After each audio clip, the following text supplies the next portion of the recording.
Hey guys, welcome back. It's Matt Ogre, and today's topic is behind the magic phase. I was asked by one of my colleagues why do I play Lore of Heavens, and in order to answer him, I have to give you my opinion about the magic phase and how I see it basically. Focus mainly on casting the spells, not generating them or choosing the lore. This will be done in a separate video. I believe that all of you watching already know the basic rules about casting the spells and so on, but just to clarify, each spell has a casting value. For example, Fireball has a casting value of 5 plus, and if you manage to match this value on your dice plus the modifiers, you have successfully cast the spell. Few of the modifiers are shown above. For example, I'm playing a level 4 wizard, so for every cast I'm getting +2. Well, let's take a look at the Fireball spell. You can see that it has 3 casting values. It has a casting value of 5 plus, 10 plus, and 14 plus.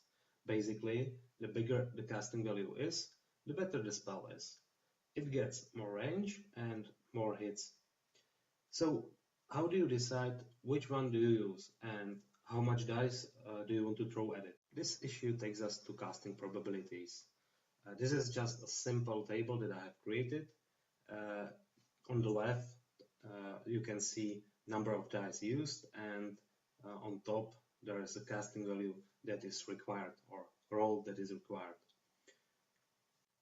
Let's say that I would like to cast a spell that requires 7 plus. We can see that it's impossible on one dice, since this table does not confer the bonus from the magic level, but we can use from 2 up to 5 dice. And now it's all about the management of success or failure. For me, it's always about casting the spell with at least 90% chance. So if I would like to cast something that requires me to roll 7 plus, I will use 3 dice. This graph represents roll distribution. Roll distribution could be used to interpret the probability that we have computed in the table on previous slide.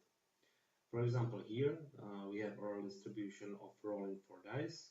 We can see that the most probable total on 4 dice will be 14, and we can see that it's the probability of around 11%.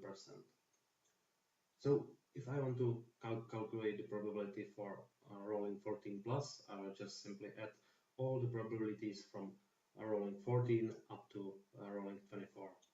When deciding on how many dice I should use for casting the spell, the successful rate or the probability is not the only factor that I have to take into account. As you guys know, if you roll double sixes on your cast, you have to take a miscast. We'll talk about it on the next slide, but here I have just computed the miscast probability.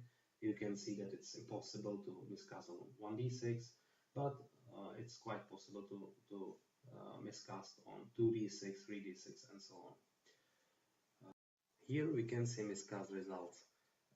As you can see, the number of dice that you have used when casting the spell directly influences the damage that the miscast will do. There are 2 ways how it's done. One is the strength of the hits that will be distributed to unit or models under the template, and the other are the properties or special rules that trigger when you use more dice. What should you take from this video? Know how many dice you need to throw. The biggest mistake I see when watching beginners play is that they use too few or too many dice, and that can just lead to you failing to cast the spell or you miscasting. Choose your lore wisely.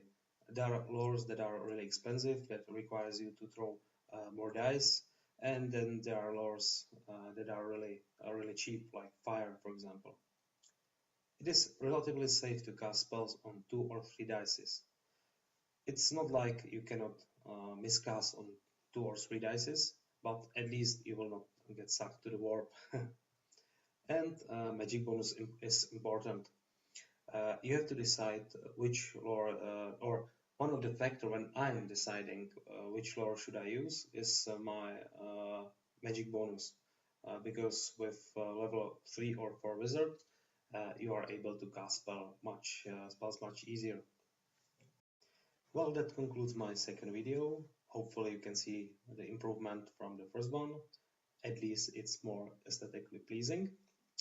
In the next episode, we would like to talk about lores, which lores are available to ogres, and how should you choose lore. Bear in mind that I'm no pro. It would be just my own opinion, how I see things. So thanks for watching and see you guys next time.